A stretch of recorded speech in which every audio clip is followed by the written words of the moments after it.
আসসালামু আলাইকুম ওয়া রাহমাতুল্লাহ। আজ আমরা রাসূল সাল্লাল্লাহু আলাইহি ওয়াসাল্লামের জীবনের ৭টি গুরুত্বপূর্ণ অভ্যাস জানব, যা মানবদেহের জন্য অত্যন্ত উপকারী এবং বিজ্ঞানীরা ওনার প্রাত্যহিক জীবনের কার্যাবলী নিয়ে গবেষণা করেছেন এবং মুসলিম বিজ্ঞানীরা এই ৭টি অভ্যাসকে শ্রেষ্ঠ অভ্যাস বলেছেন। ১.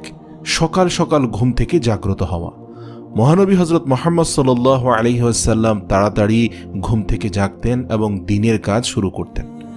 আজ বিজ্ঞান প্রমাণ করে যে সকাল সকাল ঘুম থেকে জাগ্রত হওয়া মানুষের মধ্যে প্রোডাক্টিভিটি বেশি থাকে এবং সেই সঙ্গে যারা দ্রুত ঘুম থেকে উঠে তাদের হতাশা কিংবা দুশ্চিন্তাগ্রস্ত হওয়ার সম্ভাবনাও কম থাকে। ২. স্বল্প আহার গ্রহণ। মহানবী হযরত মুহাম্মদ সাল্লাল্লাহু আলাইহি ওয়াসাল্লাম রোগ ও অসুস্থতা প্রতিরোধ করার জন্য কম খেতেন।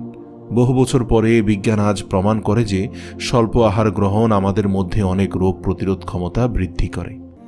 ৩ নম্বর হচ্ছে ধীরে ধীরে খাদ্য গ্রহণ। খাওয়ার পরে মস্তিষ্কের সংকেত আসতে ৩০ মিনিট সময় লাগে, তাই অনেক সময় দেখা যায় ভরপেট খাওয়ার ৩০ মিনিট পর মানুষের কাছে অস্বস্তি বোধ হয়, কারণ সে খুব বেশি খেয়ে ফেলেছে। তাই পেট খালি থাকতেই খাবার বন্ধ করা উচিত।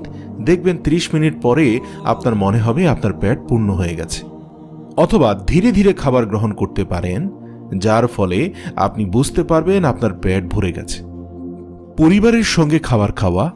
আমাদের নবী সাল্লাল্লাহু আলাইহি ওয়াসাল্লাম সব সময় পরিবারের সবাইকে একসঙ্গে সাথে নিয়ে খাওয়ার ব্যাপারে উৎসাহিত করতেন। আজ বিজ্ঞান বলে যে পরিবারের সবাই একসঙ্গে খাবার খেলে অনেকাংশে মানসিক চাপ কমে যায়। ৫ নম্বর হচ্ছে ৩ শ্বাসে পানি পান। মহানবী সাল্লাল্লাহু আলাইহি ওয়াসাল্লাম ৩ শ্বাসে পানি পান করতেন। এটা সুন্নাহ। আজ বিজ্ঞানীরা দাবি করে যে একসঙ্গে পানি পান করলে আমাদের ব্লাডের ইলেকট্রোলাইটগুলো ইনক্রিজ হয়ে যায়, অর্থাৎ বেড়ে যায়। এর ফলে মাথা ব্যথা, মাথা ঘোরানো এবং ভারসাম্যহীনতা সৃষ্টি হতে পারে। রোজা রাখতেন। রাসূল সাল্লাল্লাহু আলাইহি ওয়াসাল্লাম মুসলমানদেরকে রমজান মাসে রোজা রাখতে বলেছেন এবং তিনিও নিয়মিত রোজা রাখতেন। আজ জাপানি বিজ্ঞানীরা রমজান মাসে রোজা ঘোষণা করেছে এবং তারা বলেছে যে রোজা অত্যন্ত স্বাস্থ্যকর এবং শরীরের ক্যান্সার কোষগুলির বিরুদ্ধে লড়াইয়ে সহায়তা করে। ৭ নম্বর হচ্ছে সুস্থ থাকা। ইসলামের 5টি স্তম্ভের মধ্যে 3টি মানুষকে শারীরিকভাবে ফিট এবং সুস্থ রাখে। নামাজ আদায় করাটাও একটা শারীরিক ব্যায়াম। বিজ্ঞান অবশ্যই আমাদের হৃদয় এবং মস্তিষ্ক সুস্থ রাখতে প্রতিদিন ব্যায়াম করার পরামর্শ দিয়ে থাকে। নিয়মিত 5 ওয়াক্ত নামাজ আদায় করাটা একজন মানুষের শারীরিক ব্যায়ামের প্রয়োজন পূর্ণ করতে পারে।